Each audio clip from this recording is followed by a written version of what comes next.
Welcome back to part 3 of the Hunger Games series. In this video, we are going to finish reading Catching Fire. We're going to read the second part of Catching Fire, and we're going to read the first and second part of Mockingjay. I really hope that you guys enjoy this part of the video. I did not think that this video in total would come out to 3 parts, but it did.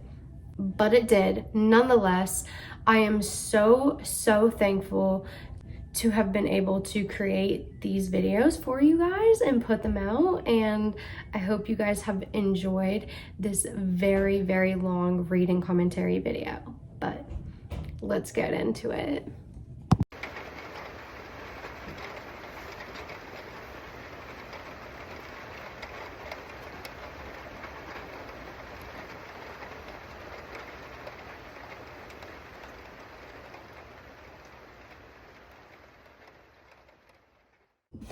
So if you haven't watched the first part of this video and the second part of this video, I highly suggest that you go watch those now. Otherwise, this video will not make any sense, because we are starting out at chapter 15 in this video on Catching Fire, which is about halfway through Catching Fire.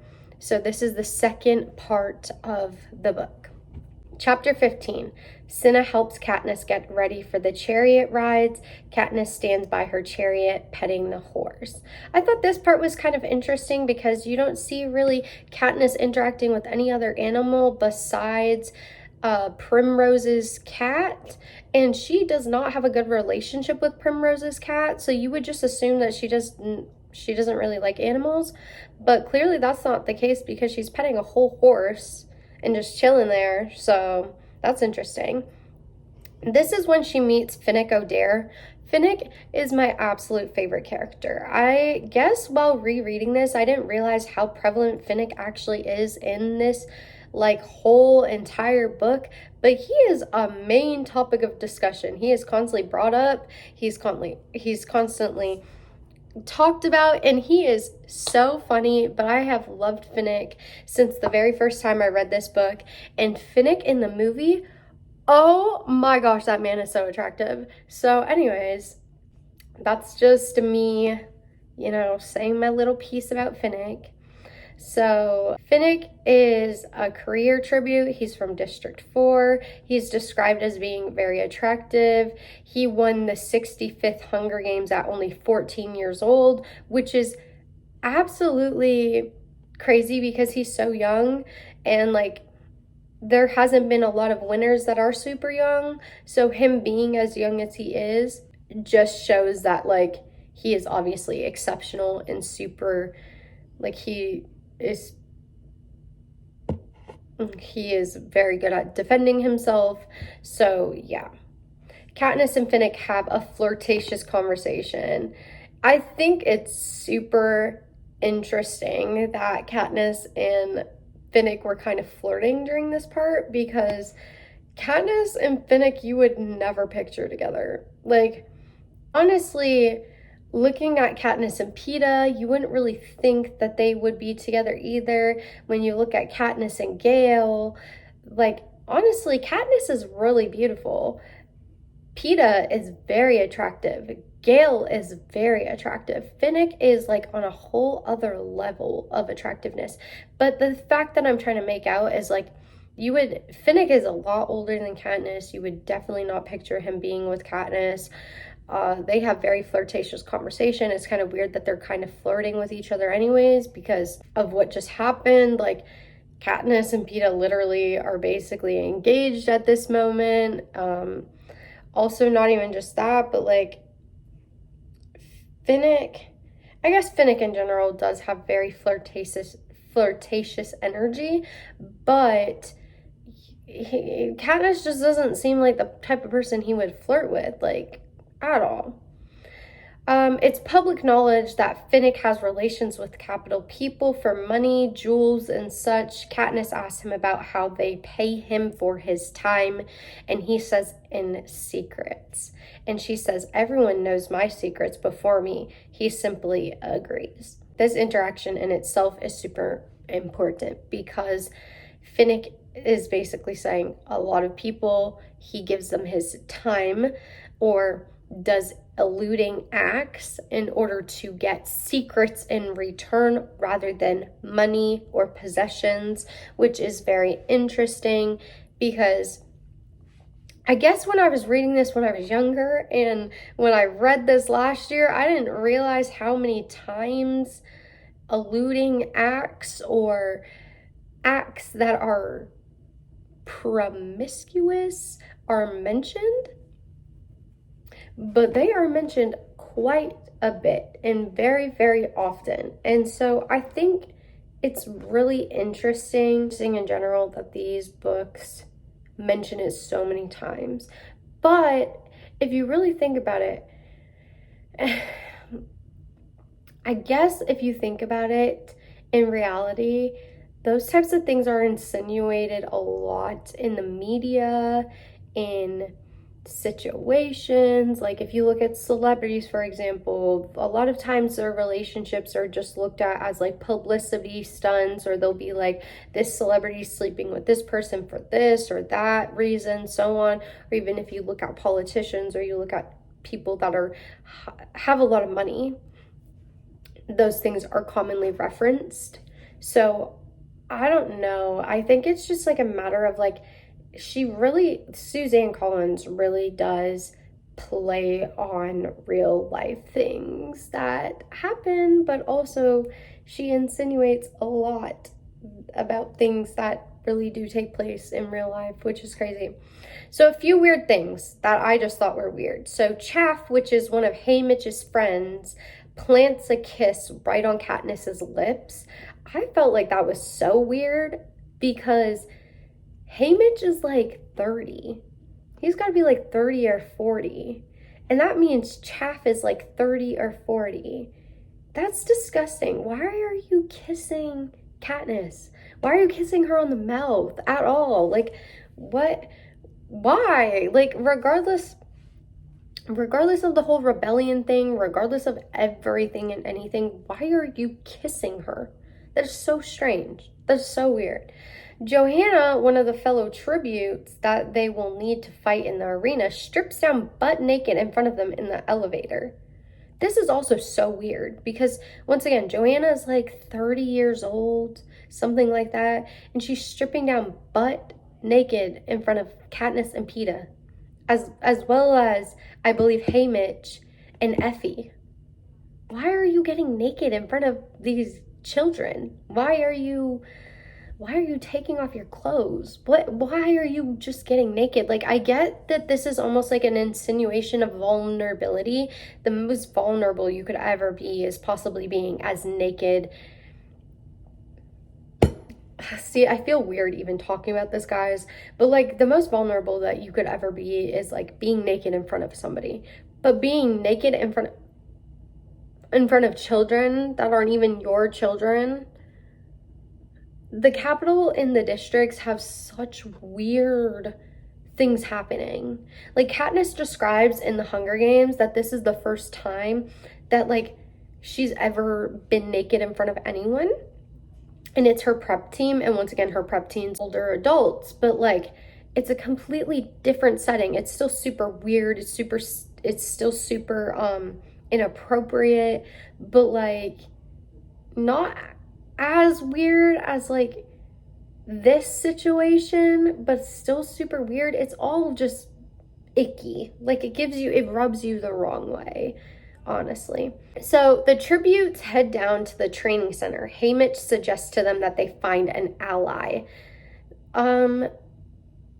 This part in general, like them finding an ally, them allying up with somebody or becoming allies with somebody, doesn't necessarily make sense to me, because Katniss and Peeta in the last Hunger Games had allies. Katniss allied up with Rue, Peeta allied with the careers. Both situations did not turn out beneficial for either of them. This time around, that when they go to the training center, they all visit various stations and practice their skills for the games. Katniss decides that she really likes two tributes whose names are Wiress and Beetee. They are kind of seen as the jokes to the, like, they're kind of seen as jokes to the other tributes. People call them nuts and bolts, which is like almost insinuating that they're crazy. They're from an electronic district, so they know a lot about electricity and stuff like that. So this part does make sense for their joke names, but at the same time, really, I don't get what makes them seem like jokes to the other tributes, just because they're not as like kill driven, or because they don't really care to like really necessarily like fight the same way that they do. I don't get it at all, because in reality, none of them want to be there. And you'll see that in a few minutes when we get to that part, but none of them want to be there. Peeta chooses Chaff and Cedar. Chaff is once again Haymitch's friend, and Cedar is just some other guy that's roughly mentioned a few times throughout the book series, but not really. He chooses them to want to ally up with. I'm not sure why. I think it's because he trusts his Haymitch, and if that's Haymitch's friend, he feels like he could trust him more. But I don't get why he chooses Cedar, and it's not really explained why he chose those two for his allies. When Katniss returns from the training one of the days, half the tributes have requested her as an ally. And I think this is because they saw her basically shooting with her bow and arrow, and they know that she's really, like, she's good. But essentially, the thing that I want to know is, like, yes, they saw her shoot. Yes, they want her as an ally. But they also have to know that, like, if they choose her as an ally, they're choosing Peeta as well. And Peeta, like I said, for the first Hunger Games, he's not kill driven, and he's not really good at defending himself or protecting himself. He can't really do anything in that sense at all for himself, and it's because he didn't grow up in a background the same way that the rest of the tributes did. Katniss grew up hunting in the woods with her dad, or hunting by herself in the woods. Finnick grew up in a water district where he was constantly swimming, and I'm sure hunting for his food and, you know, stuff like that. And then Beetee and Wiress grew up in an electronic district where they're developing like force fields and stuff like that for the capital and like other stuff like that. And who else is mentioned? Joanna. I don't know what district she's actually from. I'm gonna have to research that after I'm done filming. Okay, so they have their ranking day where they go in front of the game makers to show them their special skills, and then they rate them. Peeta goes in first. An hour later, he returns. He was in there for basically forever. Katniss is then called in. She knows Peeta has done something to get the game makers' attention because they're kind of rattled up. But she's unsure of what he did, and she can smell cleaners, so she knows something was cleaned up, but she doesn't know what is happening. I have a bruise. I'm looking in the camera, and then I just see a bruise on my arm.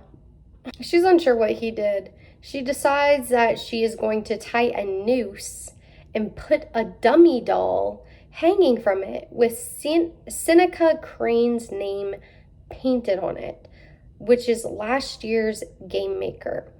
This is like a direct message to Snow, like a direct message to him. He ordered the kill on Seneca. He not only ordered the kill on Seneca, but he was like, he failed because he should have killed you in the arena as soon as you pulled out those stupid berries, and he didn't. So what I took from that too is like, Snow really doesn't care if there's a victor or not. Like, he does not care, because he would have to kill one or two. They were both standing right side by side. What was he going to do to kill them? It doesn't really add up. Peeta reveals to Katniss that he painted a picture of Rue because he wanted to hold the game makers accountable for killing her. Katniss then reveals to the table, because they're all sitting around a table, what she did in her meeting with the game makers. They also make the choice to not ally up with anyone. They receive their training scores. Peeta and Katniss both score a 12. I don't understand it. So last year when Katniss decided to shoot an apple at the game makers, she scores, I believe it's an 11. How and why are they scoring them so high when they're like doing a clear act of defiance? Same thing with this situation. When she's clearly saying Seneca Crane's dead, why would they score her so high? It just doesn't really add up to me. Okay, so Katniss says nobody has doubted Peeta's defiance. Nobody has doubted Peeta's defiance was motivated by love. This is going back to the whole thing of like the greatest act of defiance is love, and not even just that, like Peeta is so clearly in love with Katniss and wants her so bad that, like, of course nobody would doubt Peeta's love for Katniss. Katniss believes that she would be more valuable dead as a form of martyr. Okay, I had to move the angle and stand up, although I'm like kind of like hunching over, but my knees were hurting so bad from like kneeling, and I could not do it anymore. So Katniss and Peeta, this is like the sweetest part in this book, but Katniss and Peeta spend like a whole day together on the roof, which is like their special place. It's the place that they went the night before the first Hunger Games, where they just talked on the rooftop.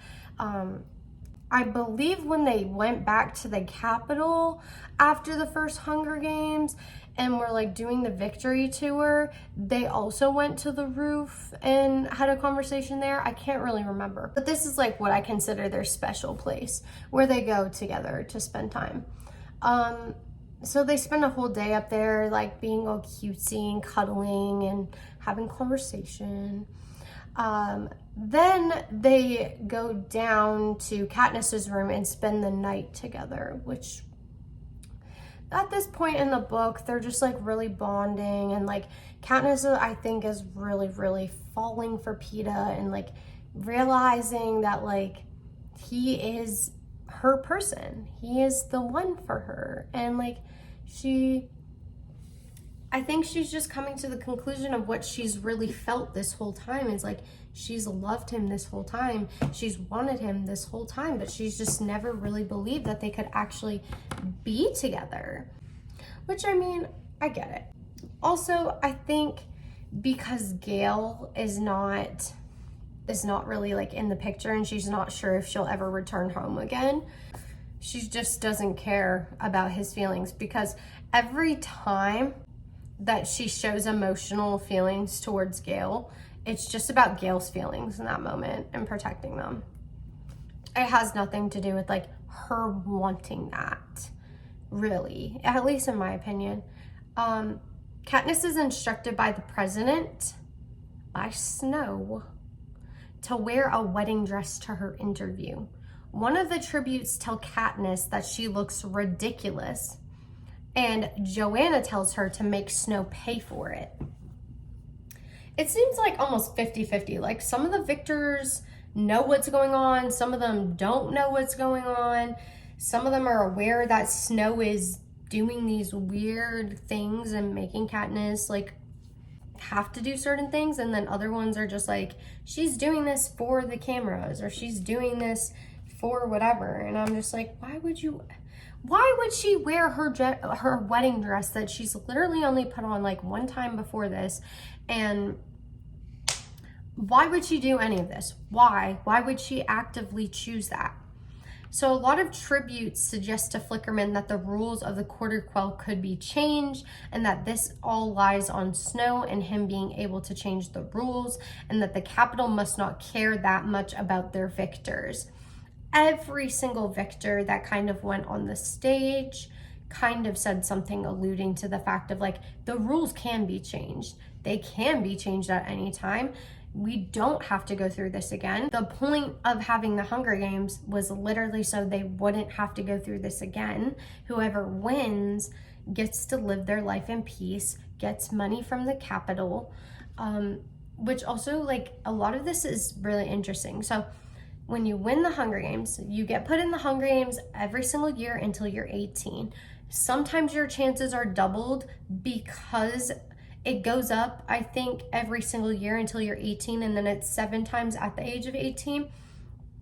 So at the age of 18, your final year of the Hunger Games, they want you in there even more. So that's like almost like a population control thing. And then if you win the Hunger Games, which is slim to none because you're versing 24 people in a regular Hunger Games, and in a quarter quell, which, anyways, we'll get to that. Well, I guess we already mentioned the quarter quell, but in a quarter quell, your chances are now even lower because the amount of tributes is doubled. And so if you win, then you get to live your life in peace, and you get a monthly salary, I believe, or like something like that from the Capitol, to not worry about hunger, which you've had to worry about your whole entire life, not worry about your family, and her family members will still have to go and be put into the Hunger Games and be raped, but half these people shouldn't even be going back into the Hunger Games because they're over the age of 18 as well, and you're supposed to not be entered into the Hunger Games after 18. So then there's just like a lot of things that this is like clearly breaking rules that were already preset, and now you're just like, it doesn't matter because we said so. And that's why another reason why they're so mad, which, I mean, they have every right to be mad. I'd be furious, and I'm sure everyone that reads these books are furious for the characters. I know I am every time I read them.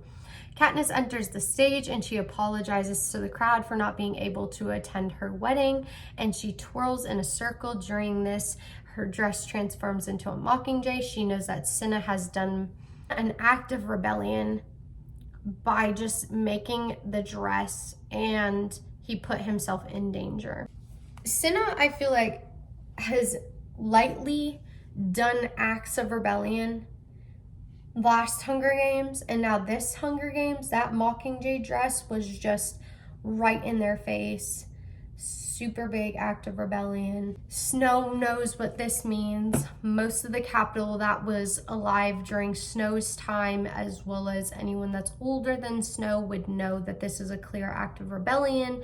Anyone that's kind of younger than that age group wouldn't really necessarily know, but they just think, oh, this is another one of her undying love acts, which is like, only if you guys knew. Only if you knew. Peeta enters the stage and is asked by Flickerman how he felt being informed about the quarter quell. This part is so long, but so important. When I was writing this, I was like, I might as well just write the whole entire page down because this is so important. He says he was in shock. One minute he was admiring Katniss in her wedding gowns, and then now they are here. Peeta is asked if he realized there was never going to be a wedding, and Peeta then shifts the subject, asking the audience if they can keep a secret. I think it was pretty clear to everyone that, so as soon as the quarter quell was announced, Peeta had to have known right away that there wasn't going to be a wedding because Katniss was immediately going back into the Hunger Games. The fact is, it was between Haymitch and Peeta to go back into the Hunger Games together, or one of the two of them was going to go back in the games.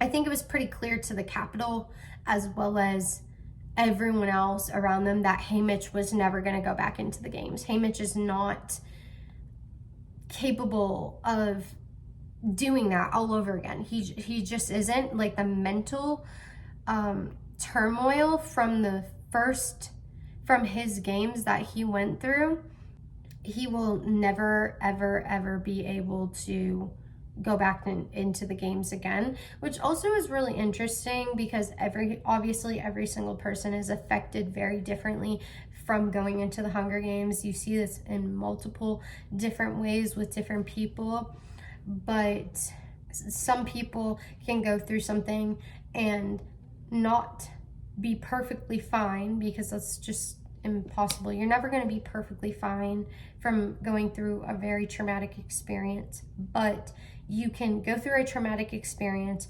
process, heal, and almost compartmentalize, and other people can go through the same exact traumatic experience and never recover fully from that experience. He had to have known kind of that there was going to be no wedding. He informs the crowd that they are already married. He essentially says that they steadfast in a way. He says that there's some form of ritual that in District 12 people do when they want to get married and don't have time to go to the Justice Center, which is so funny to me because like the Justice Center is almost like a courthouse. Also, I'm just laughing because that's my name, so I'm stupid in a way. He says, no piece of paper or big party matters. I feel like I relate so much to PETA in so many different ways because I am that way. I'm like the type of woman which is very, I feel like not very odd, but it's just not like the idealistic thing or like the normality. But I'm the type of person where I'm like, I don't want a big wedding. I don't want a fancy party. I don't want any of that. I just want to elope with my person and get married and, you know, enjoy their company and go somewhere. And so I just like, when PETA says this, I'm like, that is the epitome of love. It's just like loving that person regardless of like a piece of paper or like a big wedding or a big party. It's just like you two. It's super intimate and that's all that matters. It's like, it's just you two. That's all that matters. Flickerman essentially says, well, at least you two had a few months together. This is literally such bullshit. Who says that? Who says that to somebody? Well, at least you had a few months together. Like, these people are going into the Hunger Games. They're gonna die. And you just said that? Oh my gosh. PETA says he wishes that they would have waited, and Flickerman says why. PETA drops a bomb on the audience saying maybe if it weren't for the baby. A wedding and a baby. I swear PETA is so smart. He thinks, okay, if I tell the crowd we got married, then we're pregnant, because you can't tell them that you're pregnant because that's out of wedlock. The Capitol will frown upon that, surely. They frown upon everything that's not politically correct. But when it has to do with them, surely it would be something else. But anyhow, he couldn't tell them that they had a baby without saying, you know, we got married first. But anyways, they got married. They just got married. Who would ever in their right minds want to hurt a newlywed? Who would want to do that? Just leave the newlyweds alone. Let them enjoy each other. And now she's pregnant. That's a whole other thing. That's a new baby that's not even born. Like, just think about how frowned upon in our society, like, you know what I'm talking about is. Not that I frown upon it. Do what you want to do. But that's super, super frowned upon in our society. They are sending a pregnant woman into the Hunger Games. Pregnant, she's not actually, but like, you know, into the Hunger Games where she will potentially die as well as her baby. And imagine the fact is, like, we look down upon women that actively choose to get rid of a fetus, but in our society that would be considered murder. Katniss doesn't even get a say of whether or not the baby gets to live in reality. Even though the baby's not real. This all sounds so messed up, but it's just so messed up. Like, I want to know how the Capitol reacted. I want to know what they thought. I want to know if they were outraged. I want to know if like they called for her not to go into the games. Like, I want to see what they were thinking and feeling during this time. Peeta asks Katniss if he needs to apologize, and she says no. Tomorrow they will head into the games, and they will need to work together. Their only focus is each other. Katniss also kind of realizes that the tributes just staged their own uprising. They really did stage their own uprising, if you think about it, because they literally all said that they didn't want to do this. They all spoke up against the Capitol and said, you guys have every right to change the rules. You guys are capable of changing the rules. You guys can do this if you wanted to. You're choosing not to. Snow was probably so mad. He killed, quote unquote, his best friend in order to continue the games and to get ahead in society. He released his one true love in order to get ahead in society. What else did he do? This man cheated to get ahead in society, all for the sake of the games. And yet, now everyone that he put through games, because he was definitely, that was a weird noise. He was definitely a part of the Hunger Games, like almost every single year since he was 17 in some way or form, right? Every single victor that won in the games is now, almost every single victor, a large majority of them, is talking trash to his face, saying, yo, we all know that you have the power to change the rules. Change them. Do it. And he's just like, silence. I'm not speaking to you guys. They say their goodbyes to Haymitch. Katniss goes to see Cinna to prepare her for the games. He gets her ready. And then as she's like on this plate, like there's a force field so she can't get off the plate, Peacekeepers burst through the door, pin Cinna down, and then start dragging him out the door. Like, they beat him up and stuff. And then Katniss starts rising up into the arena, and she's just like in a state of shock. Her one companion besides Peeta and Haymitch who's like been her closest companion through this whole thing, has now been most likely killed. Like, how is she supposed to process? Like, this is also not fair because, like, Snow is, like, intentionally trying to throw her off her game and, like, frazzle her. That's such a weird word. Before, Marley, are you okay? And, like, mess her up before she goes into the games. Like, that's not fair. So, the Hunger Games immenses. Is that the right word, guys? Starts, whatever. And Katniss has to swim to land because this arena is like primarily water. The cornucopia is like in the middle of the water, which is completely different than the last Hunger Games. The last Hunger Games was like primarily woods and then like a giant open field, and then it also discusses like some mountain range and then like a giant wheat field or something like that. But this one's like all water and sand and jungle. Like, yeah, literally jungle, not forest.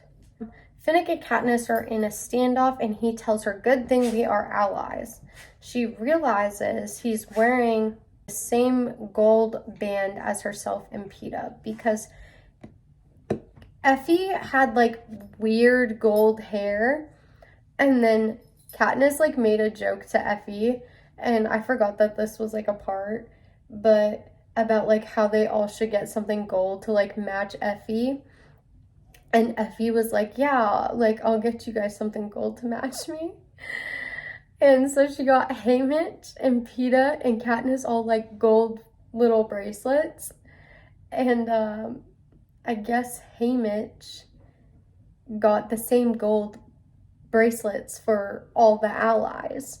Or at least he got one for Finnick. Finnick sees Peeta out in the water. Well, Katniss and Finnick both see him out in the water, and Finnick swims out and helps Peeta off the plate. Now it's Peeta, Finnick, and Katniss, and Megs all on a team together, because Megs is Finnick's fellow tribute. Okay, so this is sometime afterwards. Peeta tries to cut some vines and gets himself electrocuted, and his heart stops. Finnick starts giving him CPR, and Katniss is like, why is Finnick kissing Peeta? I thought this part was so funny, because like they wouldn't really know what CPR is, because they are not from a district where like they would have to really do CPR. If somebody dies, they die, and like the majority of people that die probably die in the mines. In Finnick's district, like a lot of people drown, I'm sure, or struggle with swimming at first and have to get CPR. So Finnick resuscitates Peeta. Katniss speaks about her owing Finnick for saving Peeta's life, and also 8 people died in the first day. Absolutely crazy. The fact that that was only the first day and Peeta literally died and came back to life. Like, that was like a huge act of defiance too. You cannot be going around saving people's lives. His heart stopped. He resuscitated him. That's insane to me. Oh, okay. So then they receive a parachute, and it's a water spout. It's like a tree tapping. It's called a spile. And suddenly, from within the arena, there is a bell tolling sound, and it counts 12 rings. So after they hear this belling tolling sound, misty water starts to pour down upon the group. This is like acid rain, but not really. So Katniss starts screaming for the group to wake up. They run through the forest for safety. They start like having body jerks, and like their limbs are now like uncontrollable, like they are losing control. Finnick has to carry Peeta while Katniss is carrying Megs, because she can't run. She's like an old lady. She's like 90 years old. Katniss is struggling because she's losing body control. Katniss falls a couple times, and then Meg realizes there is no choice. Finnick can't carry them both, like her and Peeta. This is so sad. She kisses Finnick on the mouth and walks into the misty fog, killing herself so they can all live. They all get to the salt water and heal their wounds and start to regain motor function. Megs gave her life for the cause. Megs was also Finnick's mentor. So like imagine Haymitch giving his life for them. It's like a second parent. It's like, you know, your best friend. They went through the same thing as you, and now, you know, they died. Another thing that was mentioned, so I started doing a little bit of research like while I was reading this book, because I was like, who was Haymitch's mentor then? Or did they still not have mentors during Haymitch's game? Like, that's kind of hard to believe, because I believe Haymitch was like the 56th Hunger Games. I don't know. I can't remember. But his mentor could have only been Lucy Gray, because there's only been 2 district winners, and Lucy Gray had to have been one of them. Like, was she Finnick's mentor, and did she pass away after like mentoring Finnick? Or did she pass away in the woods that day with Coriolanus? I have a lot of questions about these things, or was that alluding to someone else entirely? I guess we will never have these answers unless Suzanne Collins releases another book about Coriolanus and Lucy. Who would not want to read a book about Lucy Gray having to mentor Haymitch in his Hunger Games, and her having to go to the Capitol where Snow is like a head game maker, or if Snow is like the president at that time, and like him having like to see Lucy Gray and like the confrontation. I would totally read that. Like, so that would be so crazy. So a couple things happen in between, but a pack of monkeys attacks their group and they have to fight them off. The monkeys stop attacking them just as quickly as they did, and actually a weird girl like that was addicted to Morphling risks her life for pitas. So a lot of people are trying to protect them in words. Katniss asks Haymitch for some ointment for the wound, and he quickly delivers some through a parachute. At this point, 11 tributes are dead and 13 are still alive. A trio stumbles along the beach towards Finnick and Peeta and Katniss. Finnick realizes it's Joanna and runs towards her. She is with Beetee and Wiress. Now their group consists of Katniss, Peeta, Finnick, Joanna, Beetee, and Wiress. This is really interesting because Joanna, there's no way in hell she would team up with Beetee and Wiress for no reason.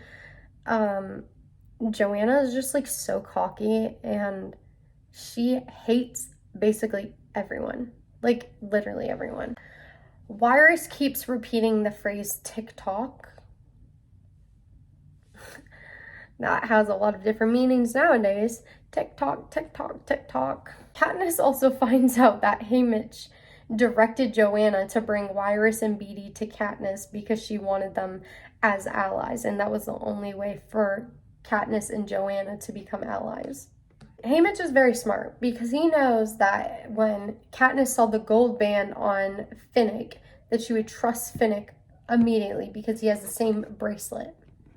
So I think Haymitch must have given his own gold band to Finnick. There was no other gold band to give up, right? But he knew that if Joanna wanted to be allies with them, that she would need something to show that Haymitch sent them, because she's going to trust Haymitch's calls every time. She always, when in the last game, she constantly was like, she would ask Haymitch for things, and she knew that if Haymitch didn't send it, she was close enough to it. Or she knew that if Haymitch did send it, there was no way that they would find that in the games. So same type of idea, but this time he needed to send a clear signal. You need to trust the people around you. He also told Katniss before the games even begun, which I'm pretty sure I didn't write this down, but he said, remember who the real enemy is. Katniss starts to piece together Wiress's words, and she looks around the arena and realizes it's a clock. This is like the most genius idea that Suzanne Collins ever came up with. The whole fact of this being a clock, and they are on the clock to win the Hunger Games, and they are also fighting against the Capitol actively, and all of them are having these acts of defiance against the Capitol, and they are on the clock to win against the Capitol, and time is running out. It is just like crazy. They are positioned in a gigantic clock. She connects this theory back to Pulrich, who showed her his Mockingjay watch. Katniss fantasizes about killing Snow while she is like falling to sleep or something. But the fact that Pulrich literally showed her a Mockingjay watch is like, hey, I'm with you. Like, that's just immediately, obviously I know what happens, but like I just immediately was like, he was saying it the whole time. He was like, yo, just so you know, Wiress is killed. some other tribute kills Virus, they decide to go up to the cornucopia, and the cornucopia starts spinning quickly in a circle while they're on it. Katniss realizes that everyone keeps risking their lives for Peeta, and she believes it's because Peeta has a quality that they all lack. The perfect words for a revolution. Which, once again, is Katniss saying that Peeta should have been the eye of the rebellion. He should have been the leader of the rebellion. He is the perfect representation of revolution. And I don't disagree with her. Like, Katniss should not be the eye of the revolution, but she is. She is, and she constantly doesn't want to be the eye of the revolution. And I understand that. It's a lot of responsibility to bring about immense change that is just like irrevocably, it's immensely impossible to change. So a few things happened in between this, but Katniss hears a loud scream and identifies it as Prim's. She runs wildly through the forest trying to find her sister. She finally finds out that it's not her sister, but a Jabberjay. This is so messed up, but like the Jabberjay has a huge symbolization to Snow. It is his act of protecting the capital, like, at all costs. It is his act of, hurting the people he cares about in order to get what he wants. So how did Snow feel about them incorporating the very bird he used to kill Sanjin in the Hunger Games this year? Like, how did he feel about that? How did he feel about the capital or Polrich using Jabberjays in the Hunger Games, which is the very thing that the capital didn't plan for? That the people in District 13 used against the capital. I just wonder how he felt seeing the Jabberjays. Finnick finds Katniss, and then another Jabberjay calls out, having an effect on Finnick. He screams, "Annie!" This is Finnick's love. Katniss then hears Gale's voice come from another Jabberjay. Finnick drags Katniss away from the sound, but they find out they're blocked in by a force field. The birds flock to them, screaming their loved ones' voices. Both Finnick and Katniss curl up on the ground and cover their ears, waiting for the hour to pass. Imagine being trapped for an hour, hearing your loved ones, like, screams and, like, crying and, like, them basically being tortured, like, for an hour. That's, like, absolutely so vindictive. Peeta reassures Katniss that they have manipulated their family's voices through interviews and used it in the Jabberjays. Johanna also comforts Katniss. Johanna insists that if the capital killed Katniss's little sister, there surely would be an uprising. This is a very shocking thing for them to say, because a lot of people say these things in coy ways rather than them saying it straight out right. But at this point, most of the tributes don't care. They do not care. They're like, I'm over this shit, don't want to be here, shouldn't be here. The fact that this is happening again is bullshit. They're pissed, reasonably so, but they're just like overplaying the Capitol's games and like following along in the Capitol's ploys and shit. They're just over it. Peeta and Katniss have a discussion regarding death. Peeta says nobody needs him, and if he dies, it will be okay. But if Katniss dies, that will be him losing the one thing he loves. Katniss, however, tells him no. If he does die, she will be damaged forever, because Peeta is something she loves. Peeta is someone she loves. She then kisses Peeta. She truly means this, because that kiss was not for the capital. This was not a ploy. This was truly them just having a conversation. Peeta also tells Katniss she will be a great mother one day. I thought that this was so interesting, because maybe a lot of people don't look at Katniss as being like very motherly, but like she is. She loves Prim. She loves her mom. She loves all these people around her with her whole entire heart. She would do anything for them. She just wants to protect them and keep them safe. Everything. Like, she wants to protect everyone and keep everyone safe. She would be a great mother. Katniss, however, doesn't say this, but she knows Peeta will be a great father. I felt like this was interesting because Because in all honesty, I've never thought of Peeta in a dad role. Like, ever. Like, yes, he is very caring. Yes, he really loves Katniss. But Peeta doesn't really talk about his family much. Not that his family is necessarily a good family, but you just never see him in that, like, family aspect because he never talks about them. Katniss drifts off to sleep, picturing a life with no games, no capital, and where Peeta's child could be safe. I feel like this is the epitome of love as well, because who pictures someone else's child as being safe and you just wanting them to be safe? And like you thinking about someone else's child and just wanting the best for them. Like, that truly is love. Like, you love somebody else that much where you just want them to have everything they desired, everything they want from life, them being happy, you know? Like, that's true love. So we're getting towards the end at this point. The group devises a plan to go to the lightning tree, which is another part in the clock. So during this whole thing, they're like, if you think of a clock, so each hour on the clock means something.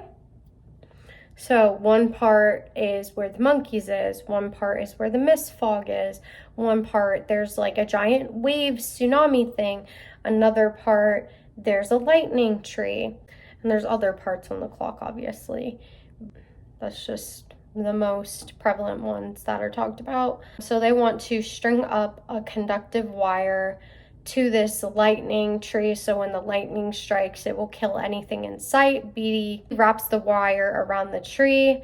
The group goes hunting for oysters again because this has been their main food source, and this will be their final, they believe their final hunt before it comes to the end of the games, when it will be like just their group and they'll all have to disperse, and then whoever is left will have to kill each other.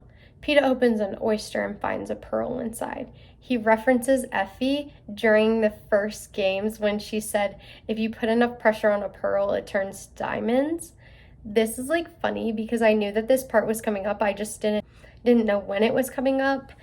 And Finnick says to Katniss and Peeta, he's like, no, that's not how that works. And like, works. And obviously Katniss and Peeta like laugh at Finnick because they're like, you don't get the inside joke. It's kind of crazy though how they have little inside jokes in the games and that like nobody else will understand. And like imagine like Effie watching them and Finnick goes, that's not how that works. And Effie's like, I thought that was how that worked. Like, genuinely. So I'm not exactly sure what happened to this part because I feel like this is the only part in this book that's not the best explained. There's an explosion and Johanna cuts open Katniss's arm. Katniss makes her way back to Beetee where she realizes there is more wire and decides she could hit the force field. Katniss believes everyone is hunting her and Peeta. Katniss lets her arrow fly into the force field. The lightning hits the tree, exploding the arena's dome. Okay, chapter 27, the final chapter. Katniss is picked up in a hovercraft. It's Pulrich's hovercraft. It literally says Pulrich on it. That's how she knows it's his hovercraft. Katniss awakens sometime later and she stumbles her way through a hallway. She's trying to find Peeta to kill him because she doesn't want the Capitol to torture him. This is really messed up. She hears a voice speaking to Finnick. Haymitch, Pulrich, and Finnick all stand around a table. Haymitch explains to Katniss what happened. There was a plan from the beginning to break the victors out of the Quarter Quell. I don't know exactly when this plan was devised or what the conversations looked like, but it was very clear that this was the case because Haymitch is telling her this and she trusts Haymitch. Pulrich is a part of an undercover group that wanted to overthrow the Capitol. So that's the reason why for the Mockingjay and the Watch, as well as him being the game maker this year. Katniss finds out that when Johanna cut her arm, she was removing Katniss's tracker. I don't know why Katniss didn't think of any of this. Like, Katniss is really smart on her toes where she picks things up quickly. So I don't get why she didn't pick up certain things regarding this, but Peeta and Katniss were the only ones that didn't know anything was happening. Everyone else was in on it. While you live, the revolution lives, Haymitch says to Katniss, which is really weird because she doesn't really need to be the symbol of the revolution. If anyone should have been, like I've said a million times, it's Peeta. Katniss asks about Peeta, and Haymitch tells her he was taken by the Capitol. This is like, she loses it in this part. I mean, reasonably so. She thinks he's going to get killed, tortured. It's all messed up. Finnick tries to comfort Katniss while they both are going through the same thing. Finnick is worried about Annie and her being tortured and taken by the Capitol, and Katniss is worried about Peeta and him being tortured and taken by the Capitol. The people they love the most will likely be used against them as manipulation tactics to expose their plans, which Katniss doesn't have any plans. She didn't even know about this. Neither did Peeta. Katniss basically is dead to the world. She'd rather be dead than live in a world without Peeta. This is when you really realize, like, she really loves this person a lot. It isn't until Gale comes to visit that she is more lively. She quickly also comes to a conclusion that something in District 12 has happened, because Gale has, like, burns all over him and, like, looks messed up. The last time we saw Gale, he had been whipped and then was healing and stuff like that. So Gale tells her that they bombed 12 and that her family is safe. She realizes District 12 no longer exists. And that's the end of book 2. Isn't that crazy, guys? It just ends on that little cliffhanger of, like, District 12 no longer exists. Like, where are they going then? Like, I thought Katniss would ask, like, at the end of that book, like, where are we going? What's happening? So on and so forth. But she literally didn't ask any questions. She was just like, oh. So when Mockingjay picks up, which I can't remember much of what happens in Mockingjay. I remember everything that happens in the Hunger Games. I remembered a bit of parts that happened in Catching Fire from while I was reading it. I was like, oh, I know what's going to happen next. And then the Mockingjay, I don't remember a lot of parts. So I'm very excited to read that, though. I guess when I start reading Mockingjay.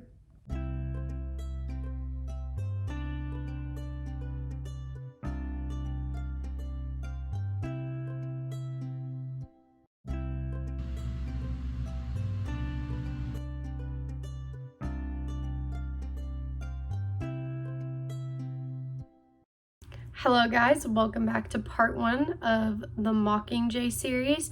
So as you guys know, what I've been doing is I've been reading from chapter 1 up to chapter 15, and that's part 1, and chapter 15 up to the final chapter is the second part. We start out with Katniss in District 13, and she asks to visit District 12 to see the damage from the Capitol bombing District 12. As far as she's aware, everything has been destroyed except for the Victor's Village. She kind of just wanders around throughout the district, kind of just taking in her surroundings since she hasn't seen the damage. And really, she's been kind of in the hospital for like months, so she hasn't had a chance to really even communicate with anyone else around her. She's just literally been by herself. So I guess during her time while she was in the hospital, Gale came to visit her, and he kind of more or less explained that he helped a bunch of people get out of District 12 during the bombing. So what I wrote is Katniss recalls Gale's heroic acts of saving people during the bombing, guiding them into the woods for safety. Katniss explains the state of District 12 and how District 13 has taken them all in as refugees, mostly because they have a low population. So this is interesting. So almost right away into the book, we hear about District 13 having some flu type of epidemic where a bunch of their citizens have died or gotten really ill and then passed away.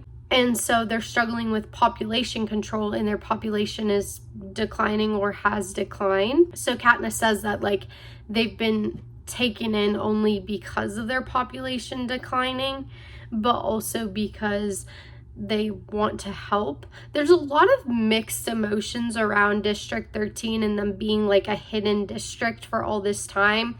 Katniss isn't really angry about the fact that they stayed hidden, but then at the same time she is, because she doesn't understand why they would. Katniss also mentions that Peeta's whole family is dead, which is crazy because you don't hear very much about Peeta's family throughout the whole entire book series, and when you do, his family isn't like a huge topic of discussion because he's kind of really just doesn't really care about his family, but also his family hasn't always treated him the best, so like you kind of understand his perspective, but then at the same time you're like, what? Like you would just think that like even though your family hasn't treated you always the best, that you would still kind of care about their passing, or that it would just be like more of like a prevalent topic of discussion. But that's basically all we really hear, is like this quick little mention about his family being dead and the bakery, their family bakery, being destroyed, which is just like, what?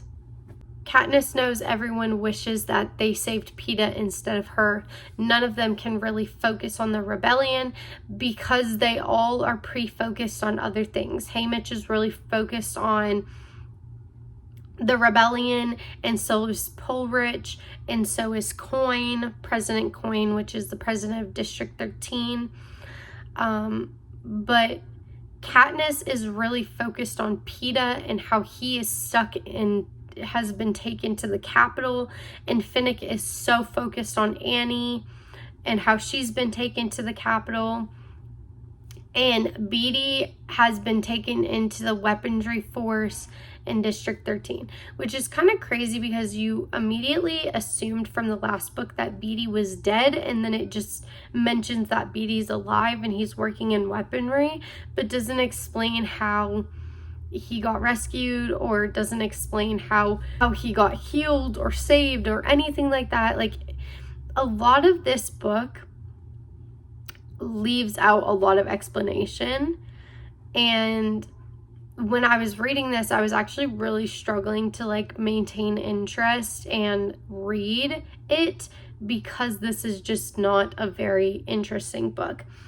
Actually, after reading this book, Catching Fire, and The Hunger Games, I actually like The Ballad of Songbirds and Snakes way more than The Hunger Games, Catching Fire, or Mockingjay. I feel like though the Hunger Games series will always hold a special place in my heart because that's the first book I ever read, and like that book series in itself means so much to me. And it's a very interesting story, and like I could read it a million times over and not get bored. Catching Fire is the same way, and I think it's because it has a lot of action, and same thing, like you have a storyline going consistently that is very interesting. But with Mockingjay, it's like so boring, and I think it's mainly because it's all about the politics of what's going on. So I think that's why I'm having a difficult time reading it. So Haymitch, Pulrich, and President Coin, I can only believe or imagine are the ones organizing things, as in when it comes to the rebellion. Katniss goes through her house and sees Snow has left a single white rose for her, and I looked up the symbolization for a white rose, and it symbolizes purity, youth, and innocence.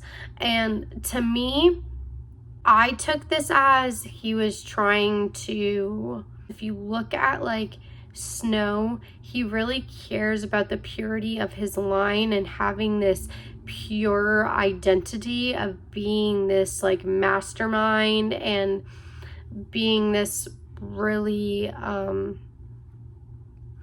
powerful, strong entity within his society. I feel like youth once again ties into innocence, but youthfulness is like almost like being naive in a sense. And I think that what he is almost portraying is that Katniss is naive and she doesn't really realize the consequence of her actions and her decisions and how detrimental the effect that this will have on society. But the funny thing is, Snow didn't seem to care when he was cheating in his Hunger Games and lying and being deceitful to everyone around him while he was trying to become this all-powerful being in his society. But when it's Katniss lying to the Capitol to achieve peace and sanctity for her people and nation, it's a problem. Also, the innocence part really ties in because innocence can be you being naive, but it also can be just you're young, you don't know better. So innocence is also, once again, purity. Innocence is also you being not at fault. So he could have been symbolizing a lot of different things. We also know that a white rose is just his signature flower and his signature symbol. Katniss, however, believed that the rose was a symbol of revenge, a promise of revenge. In my head, Snow is honestly not really vengeful. He's more or less just has this strong ideology about wanting the best for society and wanting the best for himself because of the way he was raised. And a lot of this book, so there's rebels from all the districts in 13, including Capitol rebels, which I feel like we don't hear too much about Capitol rebels. And like something that I realized, because I guess I wasn't really paying attention, but everyone in the Ballad of Songbirds and Snakes, so there's like Lucky Flickerman, he is an ascendant, because I'm saying this backwards, of Caesar Flickerman, who is a descendant of Lucky Flickerman. And then President Snow is Coriolanus Snow, I believe. They're the same person, just like Tigress Snow is Tigress Snow in the books. I think she makes an appearance in Mockingjay, but she doesn't really make an appearance in the Hunger Games or Catching Fire. Lucy Gray, we all know, is somehow connected to Katniss Everdeen, but we're not sure how. So, and since you don't know her parents' last names, and I don't think her dad's first name is ever mentioned, but her mom, is her mom's first name mentioned? I don't think so. Those people mentioned in the Ballad of Songbirds and Snakes, all the people in the Hunger Games are descendants of them, or they are them. Caesar Flickerman has Peeta as a guest to interview him, and Peeta makes a remark to Flickerman saying, "It costs a lot more than your life to murder innocent people. It costs everything you are." Peeta recounts his own last moments in the arena. Peeta and Katniss both are mad at Haymitch for deceiving them. Peeta called for a ceasefire as if he was condemning both sides of the war. There's a lot to unpack there, but the first thing I want to unpack is that to take an innocent life is it's just unredeemable. And Peeta realizes this because they had no choice in the matter but to take innocent lives in order to survive themselves, and they were forced into this very horrible predicament. Like, they just wouldn't have done those things unless, but like, you lose a part of yourself when you have to take someone's life, and especially when it's in a means of protecting yourself. That's just crazy.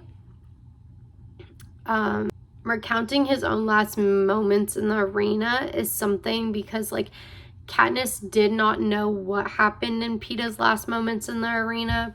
Honestly, nobody really did, because they were too busy trying to get Katniss out of the arena. So like, in order to try and like figure out what was going on with Peeta and going on with everyone else, it was just too much. And then Katniss and Peeta are so mad at Haymitch because he deceived them.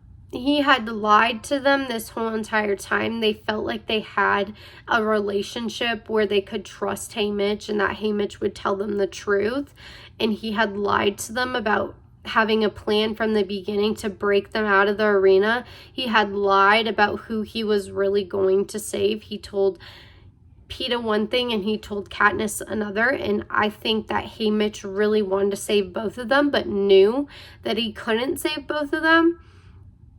And he knew that although Peeta had all the right words for the rebellion, Katniss had become the face of the rebellion, and that was more important than the words behind the rebellion.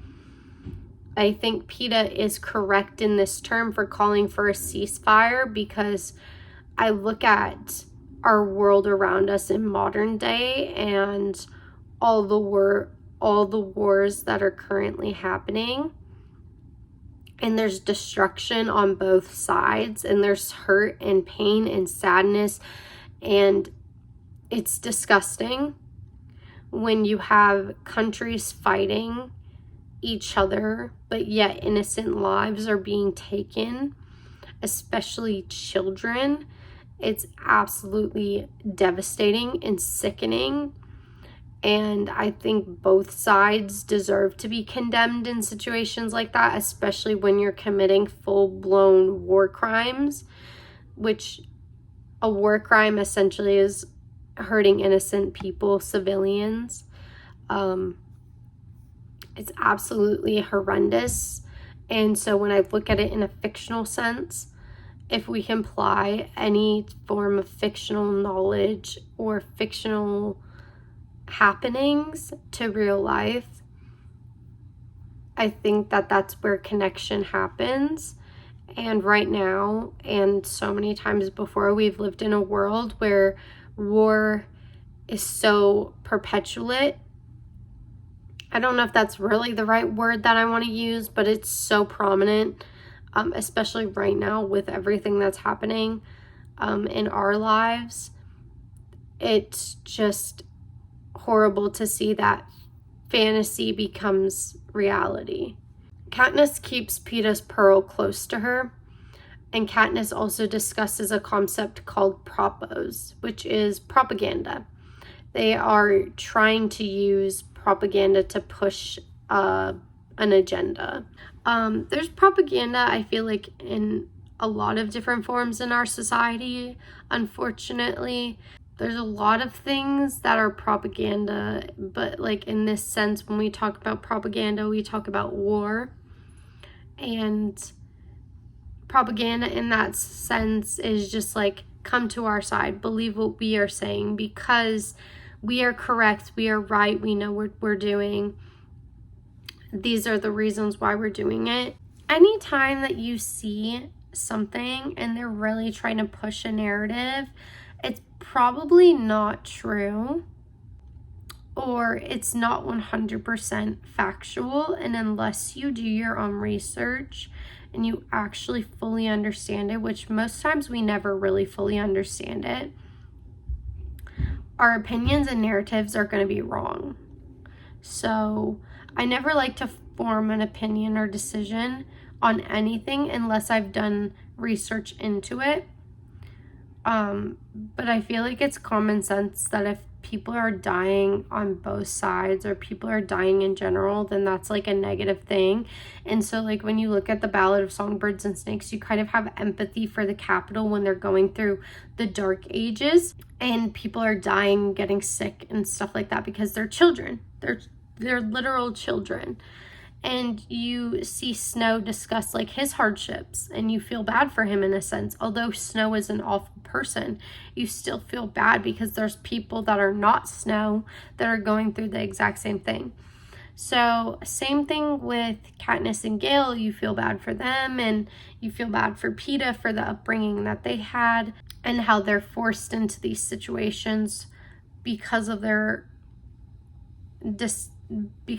ascendance, and it's not their fault. Katniss and Gale are instructed to go down to this specific floor and room. When they arrive there, the guard won't let them in. They quickly, on a whim, trick the guard into letting them into the room. They burst through the door, and Katniss finds her prep team there. They get into trouble for stealing bread, which is an odd sentiment to them because they are capital. Why would they have to reserve and ration food? You would expect District 13 to be more understanding since they have people from all over the nation gathered in their facility. This is interesting because Katniss's prep team got in trouble for stealing bread. Kind of reminds me of, once again, like back in war times when they were rationing and stuff, you could literally be killed for stealing food. Or if you look back in like the 1800s during like peak Renaissance period, that was like a huge thing. You steal from like the king and queen at all, you would be sentenced to death.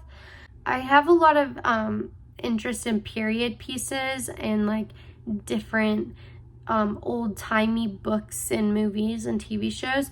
Katniss and Gale are allowed to go out into the woods for only an hour a day. If they break that rule, they will be punished and that privilege will be revoked.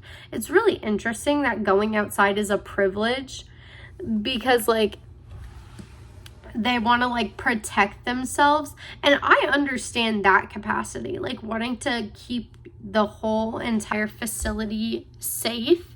I can understand that because it's not fair just because you want to do something that you put everyone else in danger. But at the same time, like going outside should not be a privilege. That should just be a given right. But since they are already been bombed and now they're like underground living there, I don't think any of them go outside like ever.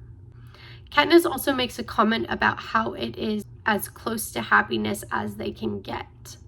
I guess she's saying this because she really has nothing left. Like her family's there, her whole hometown, the place she grew up in, is gone. She can never return back to that place, and if she does, it will never be the same. I feel like, okay, my hair tie is like killing my head. So I get headaches so quickly, and like from wearing a hair tie, my whole head was just like hurting so bad. I feel like I kind of relate to this statement a little bit in ways because I grew up in a different country, and I wonder if like other people that are like immigrants or people that grew up in different countries and had to be like refugees. I'm not a refugee, but like I grew up in a different country, and leaving my country, my homeland behind was incredibly hard for me. So I could only imagine what it's like to be a refugee or somebody that's immigrating to a different country and having to adjust to the different cultures, the different beliefs, the different political system, the different ideologies, the different socialized behaviors. It's such a different culture. Like I came from Canada to the US, and that's not even like that far of a distance. Like growing up, I literally lived 4 hours from the border. And so I made often travels into the US. I would go to New York State all the time. And New York State is very similar to Canada in many different ways, but it's also very, very different. But moving from Canada to the South, deep South, is entirely different. The way people talk, the way people act, the way people were raised was completely different than how I was, and growing accustomed to those beliefs and those livelihoods and those behaviors and culture and food and just like how life is in a different country, because you just never really can understand until you live it. It was a huge adjustment period, and there is still times where I get really sad. I don't really miss the people there, and maybe that sounds kind of harsh, but what I like truly undeniably miss is like the nature, like just how it was like outside, and like the trees and certain cultural things that like I was always raised with. And it's just like a matter of like I really just sometimes miss home. When you've known something your whole life and then you leave it behind, it's really hard. Like the South is my home now, and like I love it and I wouldn't ever want to leave. It is still incredibly hard to think about home and like missing it like that. And so I can only imagine what it's like to have to leave your home by force, and or to have your home destroyed. If Gil asks Katniss why she cares for the prep team, and she tells them that they're like children, they don't know any better. In other words, they were raised to think and believe and behave. They are simply a product of their environment. I felt like this was interesting because Katniss only said that they were like children and they didn't know better. And I added the rest of it, like they were just raised to think, believe, and behave. They are simply a product of their environment. And our environment greatly shapes our beliefs as well as who we are as people. So a lot of people have this like intense amount of hate and anger for people that think differently than them or have a difference in opinion. And not that I used to be the type of person that I would hate people based on their opinions, but I would have like, I have a very strong sense of justice. That's my name, but like I have to use it in this sense. I feel like people are being malicious or mean or unkind. I feel like very protective over certain people or certain structures or beliefs or groups of people. I especially like minority, whatever a minority group may be. A lot of people are too scared to speak for themselves. A lot of people are too scared to stand up for what they believe in. But just because I have that strong sense of justice, I used to get very, very angry and be like, don't say that, don't do that, like it's wrong. And although I might believe it's wrong, and although I don't agree, that doesn't inherently make that person a bad person or inherently make that person evil. It just means that they grew up with a different system of belief, and it means that they grew up in a different environment with different experiences. And yes, you can break free from those belief systems and the way that you grew up and change your opinion and narrative. But the great thing about life is that we do have the option of freedom of speech and freedom of belief and freedom of choice. And so you can't really force anyone to do what you think is right. But like that, I feel like just that small little mindset thing of being like they are a product of their environment holds so much grace, because you can't change people. I don't know. That's just my opinion, guys. Katniss agrees to be the Mockingjay, only with the promise that all the victors get immunity. So Joanna and Annie and any other victors that were alive still that were captured by the Capitol. Finnick says to Katniss that they will either want to kill her or kiss her or be her. I feel like this was interesting because we know that the Capitol, whether they're capital or district at this moment, either loves Katniss or wants to. This video is going to break me. We've had lighting changes, we've had hair changes, we've had position changes. I had to stand up because my phone died in the middle of recording this. We do not like that. But anyways, let's continue. I don't know why they want to kill Katniss. If we're talking rebellions, if we're talking pro-capital people, they may want to kill her. I guess there would also be people that are against the rebellion that are district, but that's going to be very rare, I feel like. Anyways, the group who is leading the rebellion really is trying to show Katniss why she is the face of the rebellion. One person says it's because of her volunteering for Prim.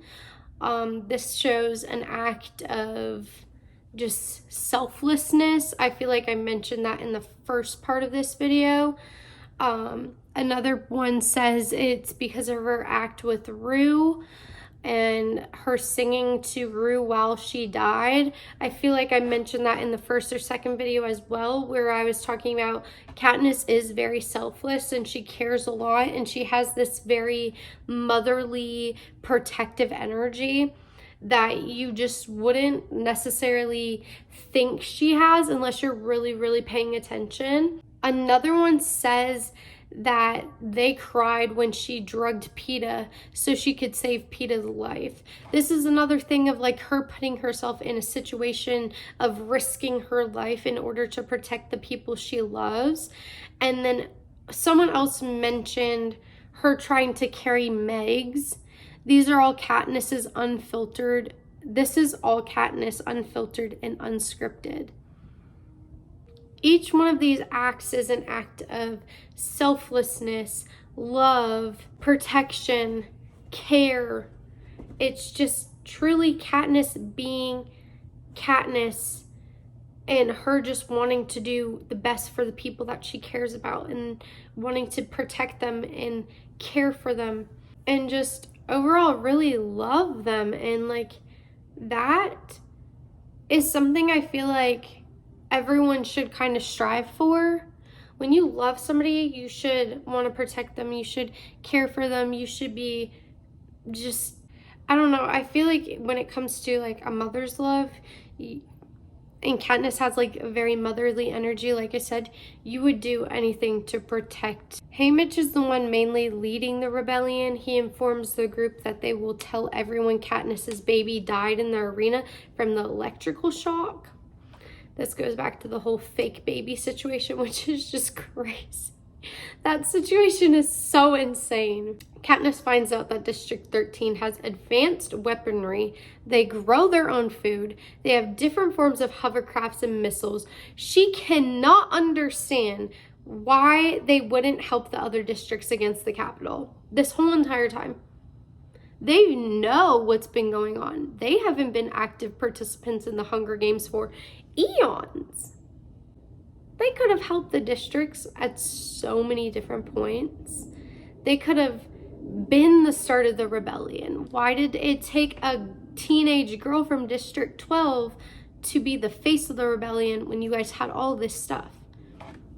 They didn't want to have a rebellion until it benefited them. If they were to engage in a very big war, would human life even exist?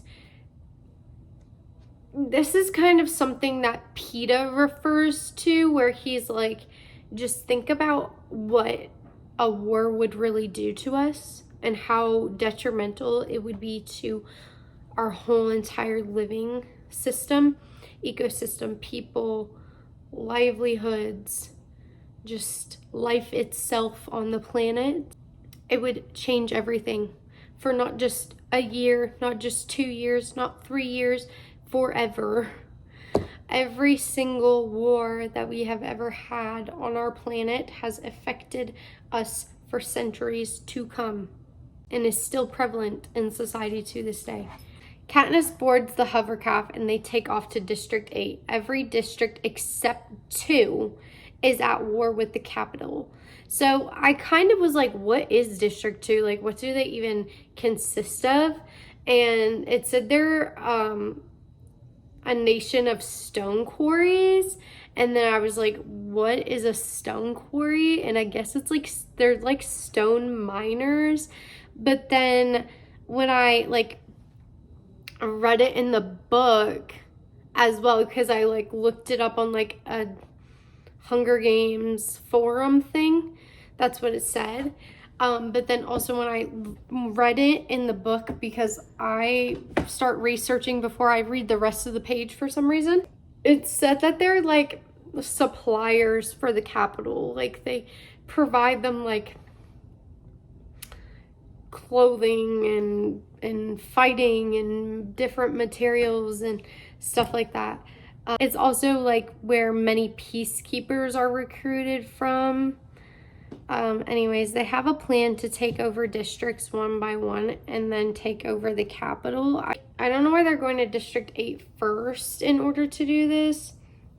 District 8, if you remember in Catching Fire, that was the district that you saw doing uprisings. Katniss talked about having uprisings when she saw it on the little mayor's TV in his house. And so like that was the first district to fight back against the Capitol. District 8 she saw before they even went on that little victory tour. Katniss worries about what would happen and who would end up being in charge.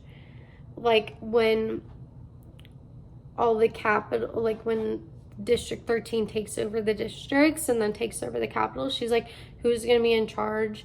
Who's going to be telling people what to do? Is it going to be just like a repeat of what's already happened? How are we going to change things for the better?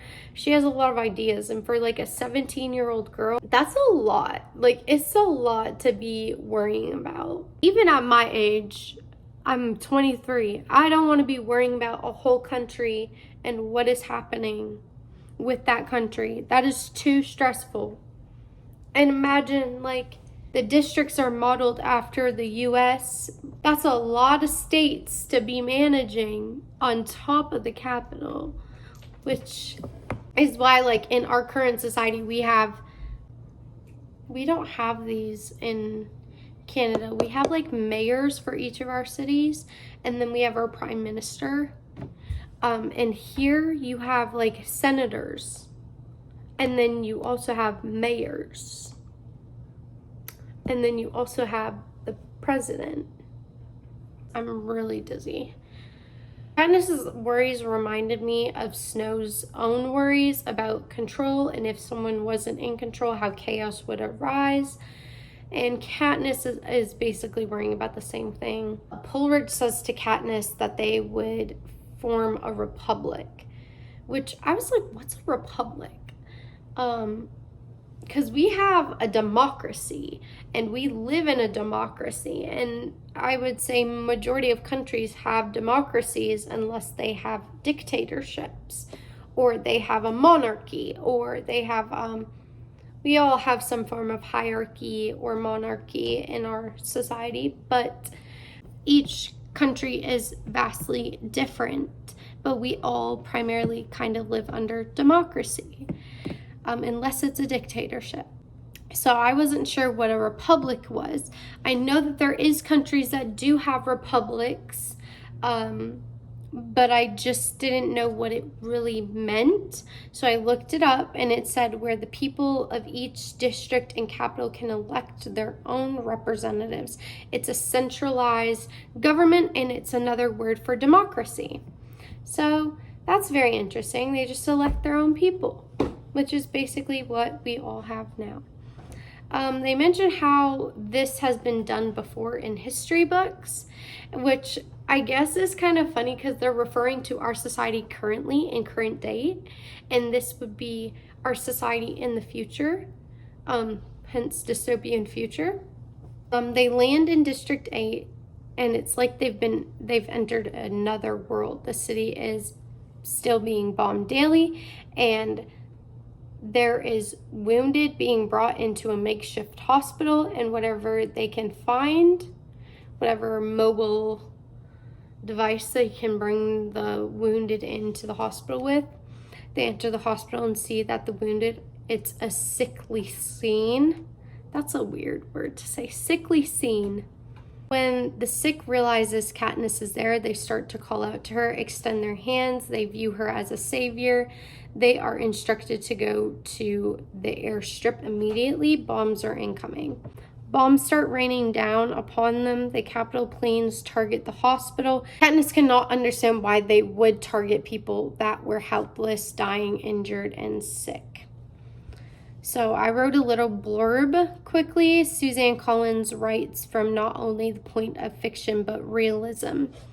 It's barbaric how we can read a dystopian future novel and realize that in many ways we currently live in this dystopian society.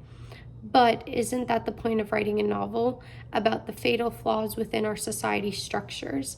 I feel like that is the point of writing a dystopian future novel, is to realistically fictionalized realism, to point out the flaws within our society and realize and look at ourselves really as people and see how flawed our society can be and how bad things can potentially get if we don't fix the problems we already have. But if we see problems within a book, why can't we see those problems within real life and try and fix them? Katniss is told Snow aired the bombing live to the Capitol as a warning to the rebels. Katniss has her own televised warning to the Capitol. She says, "If we burn, you burn with us," which is a common reference of being like the girl on fire, catching fire, Mockingjay. The propos, which is propaganda, photos, videos, so on, whatever, is aired throughout all the districts except the Capitol because they can't override the system as of yet. In our society, propaganda has been used throughout many wars to generate people to their side to help explain their narrative. That's just something I added in because propaganda is used, and it's still used to this day, and a lot of countries use propaganda in order to perpetuate certain narratives. Katniss watched her propo on TV with Finnick, and after it is done airing, the Capitol airs its own segment with Peeta front and center. He looks disheveled. Peeta urges her to think about the role this war will have on humanity and to ask herself if she really has any influence on this war. Does she trust the people she is working with, and does she realize that she herself has been formed into a weapon? I don't think Katniss really realizes that her actions, her decisions, her words have been used against her in a way, or are being used against her in a way. I think she honestly is just trying to get by day, and that's about it. Finnick and Katniss lied to District 13 about seeing Peeta on the television because truthfully, she doesn't really trust them at all. Katniss is starting to realize she can't really trust anyone around her, including Gale. Katniss and the group of rebels go back to 12. She performs the Hanging Tree song in the woods with the Mockingjay. Pulrich kisses Katniss on the head and says she is golden.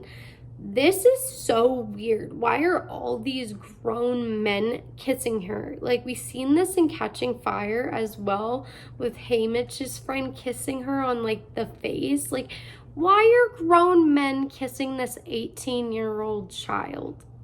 It's weird. It's weird. This is unrelated, but it reminds me so much of the reference In the book Outsiders, Johnny says to Pony Boy to stay gold. This is based on a poem, and the line in the poem says, "Nothing gold can stay." I feel like I know that you're golden, or she's golden, or your gold is a very common saying, but I feel like it's almost foreshadowing. Nothing gold can stay. So yes, Katniss is the Mockingjay. She's a representation of the rebellion. The rebellion is going semi how the rebels want it. The Capitol is being affected negatively, so on and so forth. But when it comes to war, how long is your side going to be winning for? How long is this war going to go on before it detrimentally affects what you want in a negative manner? How long are you going to continue to affect society and innocent people in a negative way in order to win? It's just stupid. It's so stupid. This pissed me off. This is like probably the most annoying part in like this whole book.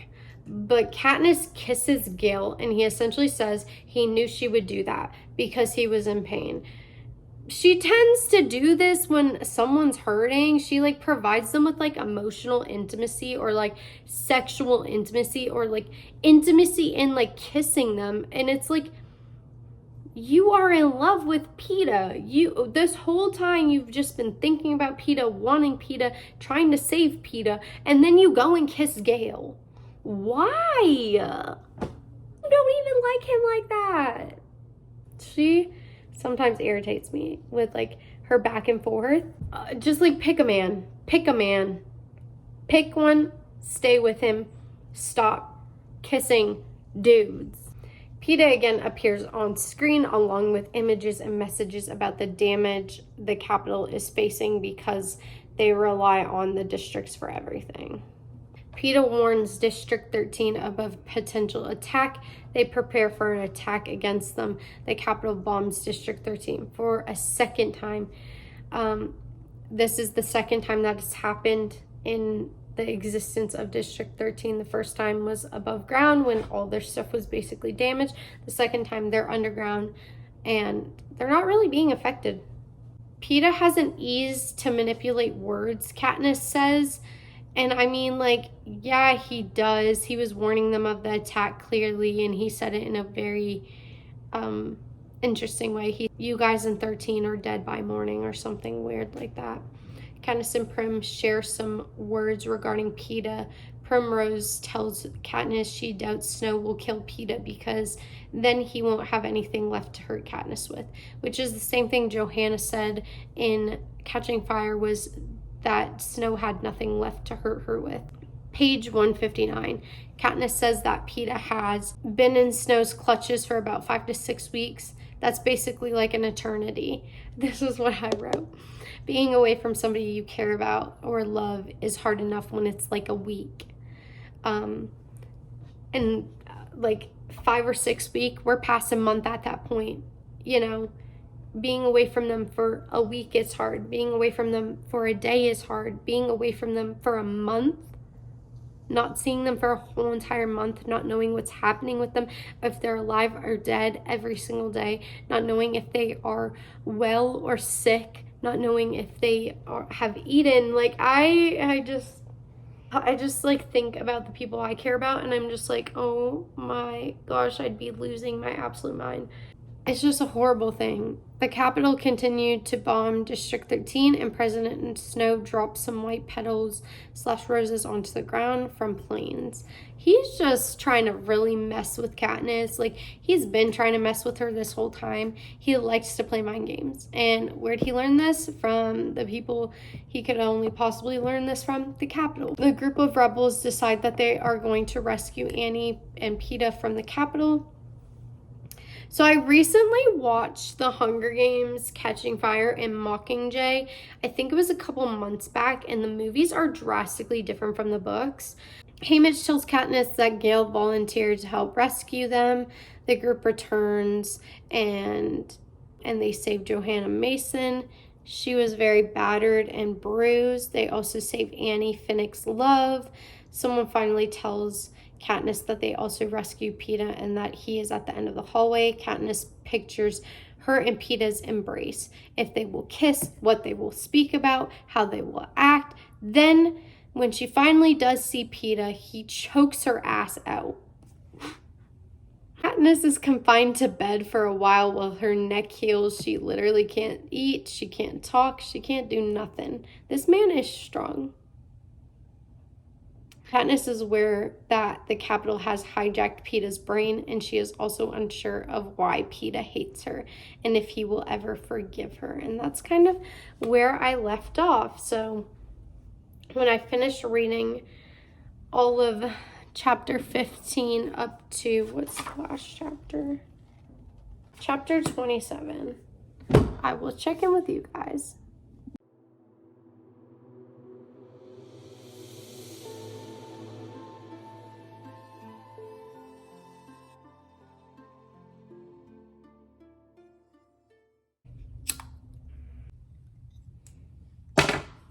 This is such a bittersweet moment because this is the final part of this video. We are on chapter 15. Every time I read this book, it is incredibly hard for me to get through at the very beginning, and at the end, you can like speed through the final chapters so quickly. Chapter 15. Gale mentions the bombs in 12 and how they watched the children burn to death. They make plans to storm the Capitol. They are still trying to get Peeta's memory to return to him. Peeta finally has a moment where he is reminded of the Hanging Tree song. He heard Katniss's dad singing when trading with his father. This is interesting because like throughout the whole book series, you rarely hear about Katniss's dad and his role that he plays.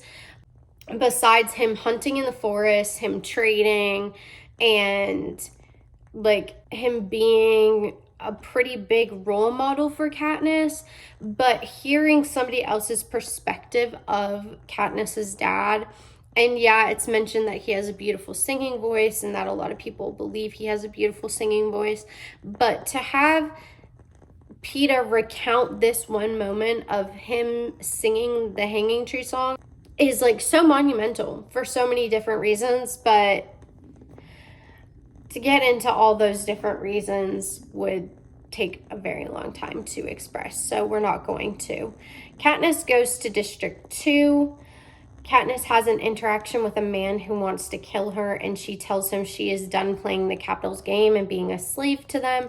She didn't want to kill anyone in the arena, but she only did that because she had to. She kind of tricks him into realizing that this is what the Capitol wants, is for them to be divided and for them to kill each other.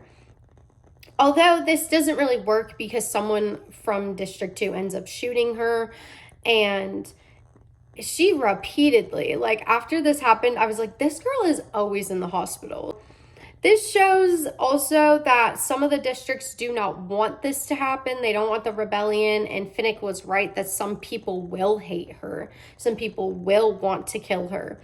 Finnick and Annie also get married. This is a pretty big part in the book. It's one of the sweetest parts that happen in the whole book, but it's also not that monumental once again. Peeta decorates the cake for Finnick and Annie, and Haymitch tells her that he has requested to see her.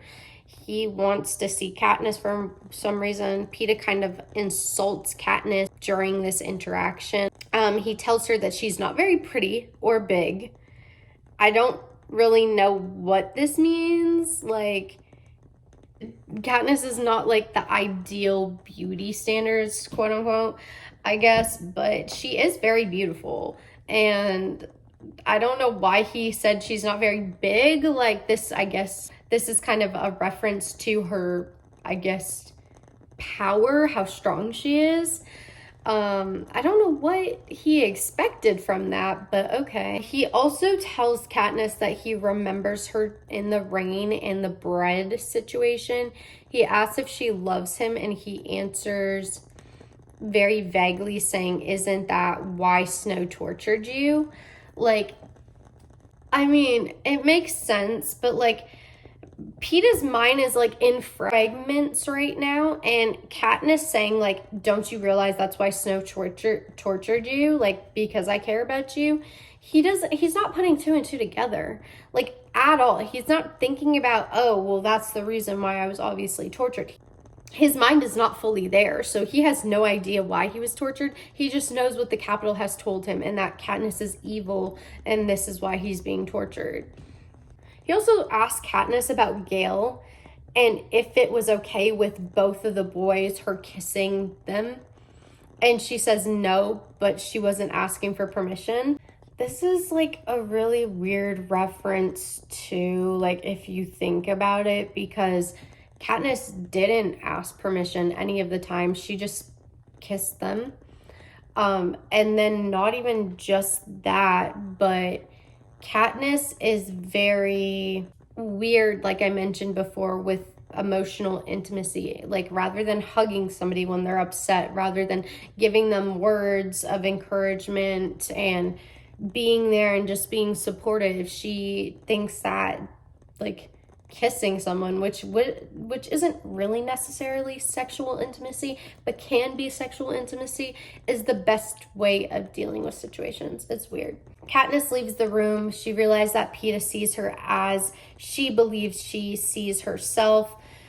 He hates her, and it's because she is distrustful, violent, manipulative, and deadly. I don't necessarily think that Katniss is distrustful. Everything she does paints her as a trustful person. She tells the truth no matter if it's something you want to hear or not, and I feel like that makes her the most trustworthy. Like, trying to protect someone's feelings and lying to protect them is like the worst thing that you can do. Is Katniss violent? Yeah, a little bit, but for all the right reasons. She's protective, she's caring, she is doing everything to help the people she loves. And is she violent in just like a day-to-day situation setting? No. But does she have very violent thoughts? Yeah, but that's also because if you're in a life or death situation constantly and you don't know what the best decision to make is at any given time, you're going to be kind of violent. Is she manipulative? Yes, definitely, but she was raised in a manipulative society. I think that every single person that exists is a little manipulative.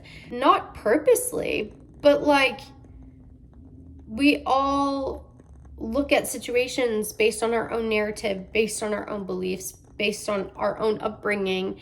And when you do that, that can come off as manipulative, because not everyone thinks the same, not everyone views situations the same, and so therefore, quote unquote, you're being manipulative. Is Katniss deadly? I think yes and no, but that's just a matter of like, Katniss has had to kill multiple times. I don't think she naturally is deadly. I think she had to be. She was forced into the situation. So anyways, Peeta finally rejoins society. Gale tells Katniss the way Peeta views her right now is the way he did during her time with Peeta. It's basically jealousy. And I agree with Gale's view on this, because Peeta is being very malicious towards Katniss and very like vengeful kind of, but I get why. Katniss says goodbye to her family before she heads off to war. She places Peeta's pearl in her pocket. They head off in the hovercraft towards the capital. Boggs, which is like the commander, tells Katniss that Katniss would not be the leader. However, she would be a huge deciding factor in who becomes the leader, and if she isn't picking coin, she is a threat. This is almost quote for quote what Snow said to Katniss beforehand. If you are not choosing the capital, you're a threat. And this is almost the same thing that I mentioned in the Ballad of Songbirds and Snakes video, is that if you are not on the side of the capital and you're choosing district, you are against the capital no matter what. And even if you are with the capital, but you're not like outwardly speaking that and saying that, you're kind of a threat. Katniss contemplates killing Snow and Peeta, and then she realized that from the beginning she wanted to save Peeta and she doesn't know how to lead or find him. This is interesting because she almost has this mindset of like, if I can't save him, he's better off dead. But how do I lead him? How do I save him? How do I find him? Or how does he almost find his way back to me? And in any situation, you can't really lead someone. You can give them guiding points. You can show them, hey, this is what I need. This is what I like. This is how you're supposed to be. But it's up for them to decide if that's what they want. And so you can't really lead someone. You can like give little, guidance. And how can you find him, or how can he find his way back to her? Like, once again, that's like something that he has to fully do on his own. He can't just like find his way back to her, or she can't find him and like bring him back to her. That will just not work. Peeta is very aware that Katniss has had this back and forth mindset of saving and killing him. And I think it just shows like very clearly that they've grown up in a society where it's life or death, and that really being dead is better off than living. Like, they have this type of really depressing mindset, which understandably so. But when you do grow up in a society like that, it would be very hard to be happy with the life that you're living all the time. Peeta says these phrases: friend, lover, victor, enemy, fiance, target, mutt, hunter, tribute, and ally. So I'm just gonna say this. He is saying that this is like their storyline. So Peeta views them as friends, and then they were lovers, and then they were victors, and then they were enemies, and then they were fiance, and then he was a target, and then he was a mutt. Now they're neighbors, they're hunters, or hunter, tribute, ally. At least that's how I viewed it. I don't feel like Katniss and Peeta were really ever friends. I think they had like a friendly relationship. I think they had this type of friendship aspect, but not actual friends. And the reason why I say this is because if we go back to the Hunger Games, in the initial setting, they've had only one interaction with each other before they both got reaped into the Hunger Games. And that interaction was with the bread, and Peeta being in love with Katniss and watching her and pining after her, and her never really paying attention or noticing. So they weren't ever really friends. Maybe once they got into, even during the whole first games of the Hunger Games, they weren't really friends until they met up after the Tracker Jacker incident, when Peeta saves Katniss. I feel like that's when a friendship might have started and happened. And after that, yes, I do think throughout the whole second half part of that game is when they became like lovers. So what I meant beforehand, where they had like a friendship aspect, is like all the points before that Tracker Jacker incident was like a friendship aspect, but it wasn't like them being actually friends. Like, you're forced together because you're allies.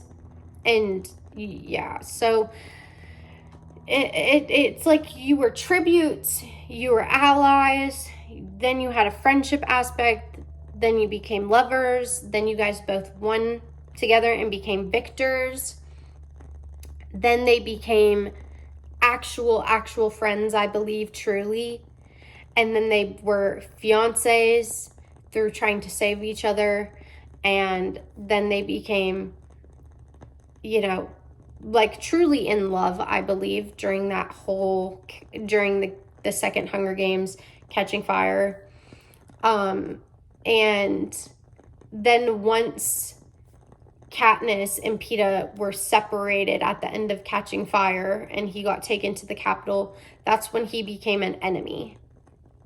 not an enemy of Katniss's, but an enemy of District 13. But at the same time, Katniss was still looking out for his best interests, and he did become a target because he was an enemy. When he came back, he was a mutt, or what they have referred to commonly as a mutt throughout the whole entire Mockingjay and Catching Fire, where the Capitol hijacked his mind and made him into this weird type of enemy. And then after that, you know, Katniss returned back to her hunter ways, and Peeta almost just became a neighbor of them at District 13. So once they reach the Capitol, they are attacked by planted bombs. One explodes, killing Boggs. Peeta gets triggered by this event and tries to attack Katniss. The group breaks into an apartment for safety. They lock Peeta in a closet. Everyone is looking to Katniss to make the moves now. Her plan was to sneak off and kill Snow alone, and now she has to direct this group of people. She decides that they're going to leave the apartment and head back out into the road, where they find dark black liquid that has filled the streets. They watch a propo that President Snow airs live of what looks like Finnick, Peeta, Katniss, Gale, and the rest of their team's death. Peeta tells the group that they need to kill him. So this shows as well that Katniss and Peeta really do think alike, that if you're a threat, you're better off dead than living, or if you are in this really hard mindset or going through really hard things, it's better off if you're just not living. And obviously this is not a good mindset to have, but I feel like it can be very relatable to a lot of people, because at times I'm sure a lot of people have felt like when going through hardship that they're just better off not being here, and that is 100% not true, but it's very relatable in a sense. Katniss recalls the Hanging Tree song, where in the last verse, the person calls out for his lover to flee so they don't end up being tortured, dead rather than tormented, which is like, she's referring this back to Peeta of being like, he is tormented. So it's kind of what I just said. President Snow appears on the screen addressing all of Panem, telling them that the rebellion will come to an end now that the Mockingjay is dead, and that things will return back to its original standing. President Coin disrupts this broadcast and tells everyone that Katniss will remain the face of the rebellion. However, the fight will remain, and that the districts will no longer be slaves to the Capitol. They decide that they are going to use the underground tunnels. So Katniss and her group decide that they're going to use the underground tunnels that are basically underneath the Capitol's roads. We hear about these roads also in the Ballad of Songbirds and Snake, when St. John's tribute escapes and he uses the tunnels to navigate through the city. They sleep in the tunnels. When they all awake, Katniss hears someone calling her name. It's Peeta. Peeta warns Katniss something is coming for them. They race through the tunnels trying to escape the oncoming predators. Mutations are chasing them. They are a lizard/human mix. Weird. These creatures always remind me of the Maze Runner series. And after I feel like I read the Hunger Games and I read these books to you, like this reading commentary video, I really want to do a reading commentary video on the Hunger Games series. But anyways, the group flees to a ladder. They all climb hastily up the platform, and this is where Finnick dies as 3 mutts tear him apart. This is one of the saddest parts in the whole entire book. Every time I've read Finnick being killed, I cry, because Finnick is one of my all-time favorite characters throughout the whole entire book series. And I think it's just because if you know Finnick's backstory, he is so strong and he's been tormented so badly by all these people. So Katniss kisses Peeta. At this point, I'm just like, I don't even understand what's happening. They continue through the tunnel and end up in a woman's utility room. Katniss kills her. They stay in her apartment and they realize that they're only a few blocks away from the president's mansion. They dress up in disguises like Capitol people. When they walk outside, it's lightly snowing. They seek help with Tigress, Snow's cousin. She's a stylist, and she was a stylist in the earliest Hunger Games, which reminded me of what I said in one of the 3 videos. I don't know when I said it, but I said that Suzanne Collins needs to make a Hunger Games book and movie about Snow's first games and him being a game maker and Tigress being a stylist, and then Lucy Gray being a mentor, because that would be so good. I just want to see how their interaction with the victors and people who had been reaped into the games would have been, but also I want to see if Lucy Gray was a mentor and how her interaction with Snow and Tigress would have been. Katniss asks her if she was banned from the games and tells Tigress that she is going to kill Snow. Honestly, Tigress doesn't answer either of these questions. She doesn't answer if she was banned from the games, and Tigress just simply smiles when Katniss says she's going to kill Snow. She also helps them hide in like a little cubby in the wall. Peeta tells Katniss again that she doesn't know the effect she has on people. This is going to be a constant reference of Katniss not knowing how she affects the people around her and how she has this like huge effect on people. The group watches a broadcast on Tigress's TV about them being rebels and how they are all around the city, and there will be a reward for anyone who turns them in. Peeta and Gale have a conversation about Katniss right in front of her about them thinking she loves the other one truly. So Gale is almost like, I think she loves you. And Peeta's like, oh no, she definitely loves you. Really weird. They both decide that it's likely one of them will die and that Katniss will not have to choose because of that reason. But Gale says that Katniss will choose whoever she believes she cannot live without.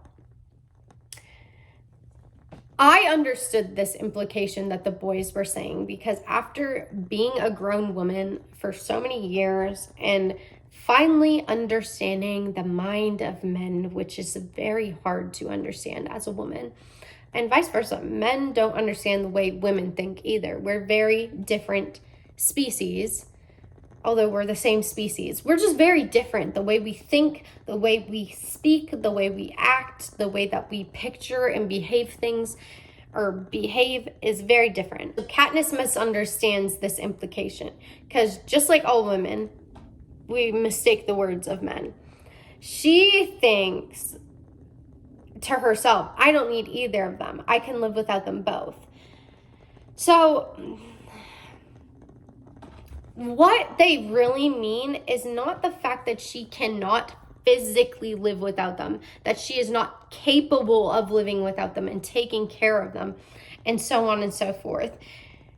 Gale more so meant that whoever Katniss ends up realizing that she'd feel like this is death without you. She feels like, I miss you, I adore you, I love you, I cannot live without you. That's what they're meaning, which I feel like is more so a girl's mindset of being like, we view things that way. But that's what Gale means. Katniss, however, is looking at it in a different logical mindset of being like, I'm capable of taking care of myself. I don't need you. So that was interesting. They all head out into the streets to the mansion. They realize quickly that the rebels have stormed the city. People are screaming, dying, injured everywhere. A pair of peacekeepers capture Gale. When Katniss arrives at Snow's mansion, she realizes that Snow has gathered children in front of his building as a form of a human shield. Katniss hears shouting, referring to the rebels. A hovercraft with the Capitol symbol appears and drops down silver parachutes. After a few moments, the parachutes explode.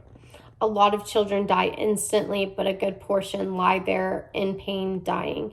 Katniss knows this wasn't the Capitol's doing, and she can see the peacekeepers trying to make their way through to save the children as well as rebel medics. Katniss immediately can tell her sister Primrose is among these medics. Her long blonde braid is hanging down her back. Katniss runs through the crowd towards her, almost reaches her sister just as the second set of parachutes explode. And as this happens, Katniss's sister was calling out for her. Katniss is on fire, literally. Katniss rather die than live in that moment. Some time passes and she's been hospitalized and has chosen to be voluntarily mute. The Capitol has finally fallen. President Coin is leading Panem. And President Snow is a war criminal being held till his execution. Gale is taking care of all the peacekeepers and Peeta is in a burn unit. Katniss briefly mentions her mom being buried in grief because Prim is dead. Katniss meets with President Snow, well, now the former president, and he apologizes for her sister's death, which is so condescending. Imagine the person that originally makes the rules and her sister got reaped into the Hunger Games. Katniss knew that if she didn't take Prim's place, Prim would have died. So she took Prim's place. And then, after winning the Hunger Games and going to normal life, trying to live normalcy, and you get reaped back into the Hunger Games again. And then, because it's so fucked up, and this is never supposed to happen, your friends decide, hey, we're going to break them out, rescue them, start a rebellion. You fight back against these people the whole time, only to result in her sister's death.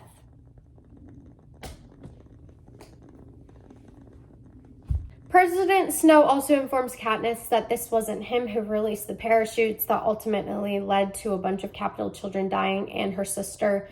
Katniss starts to contemplate if Coin sent Prim into combat because she knew it would fully allow Katniss to commit to the rebellion. Probably. Honestly, it makes a lot of sense. It's really fucked up though. Katniss and Effie meet again. It's a short meeting and not many words are exchanged. Gale comes to visit Katniss. He talks about what if things were different between them, if the reaping never happened, if they fell in love, if they got married. It's a whole bunch of what ifs.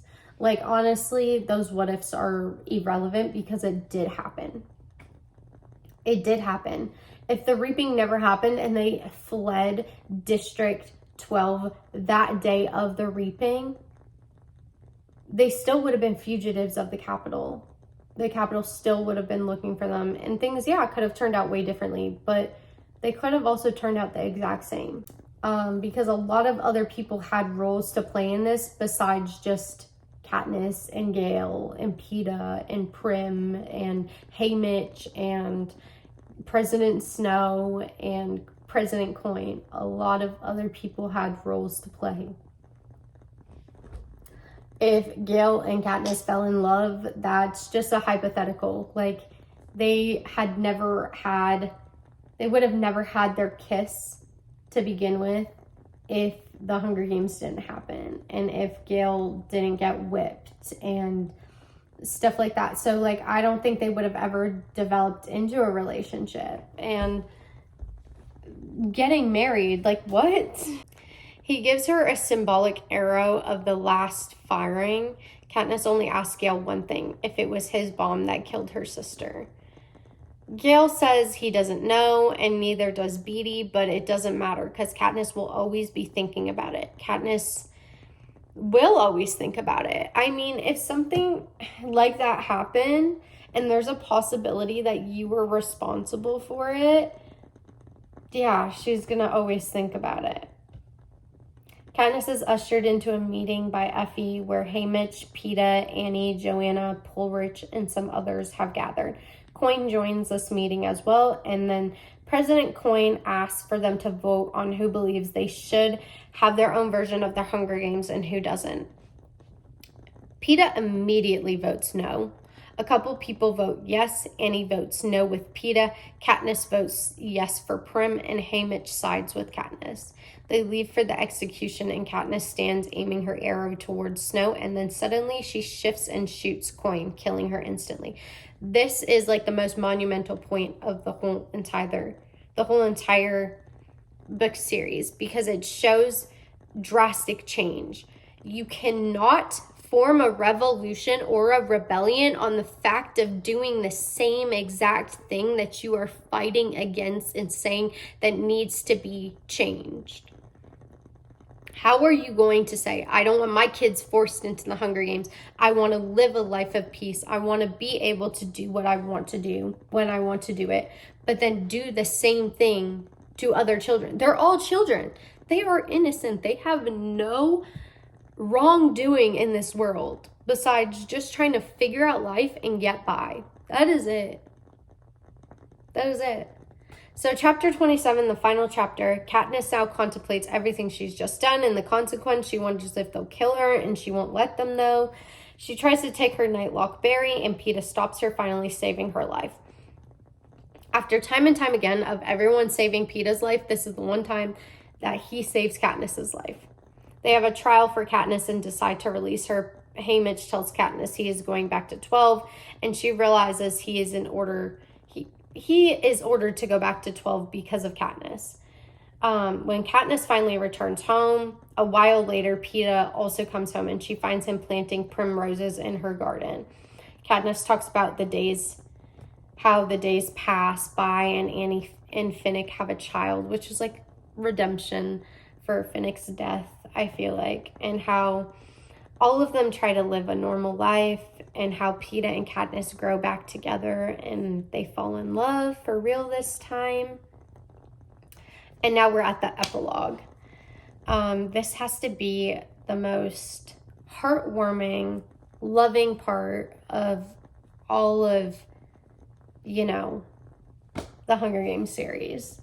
Katniss talks about her and Peeta's children and how life is now peaceful, and how she's still fearful of the world, and how she's scared that at any moment it could be taken away from her. But she reminds herself daily of all the good, kind, and love that exists within the world. And that is where the book ends off.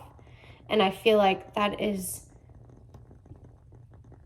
the ultimate redemption. A lot of people, whether you have kids or you don't have kids, you will eventually figure this out one day. But kids are so healing, and they bring something to this world that ultimately, as adults, we cannot offer. And it is absolute innocence, peace, happiness, joy, and love, like unconditional love. And I feel like because kids bring this type of blessing to our planet from literally the time that they're born throughout the whole entire years of childhood, you learn so much from them that for some reason, as we grow up, we seemingly forget until you have children or until you have a baby brought into your life in some way or another. And then all of a sudden it's like you're reminded of like your own like naivety and your own innocence and your own love and kindness and patience and empathy and compassion. You're just reminded of all these things that you have also within inside yourself.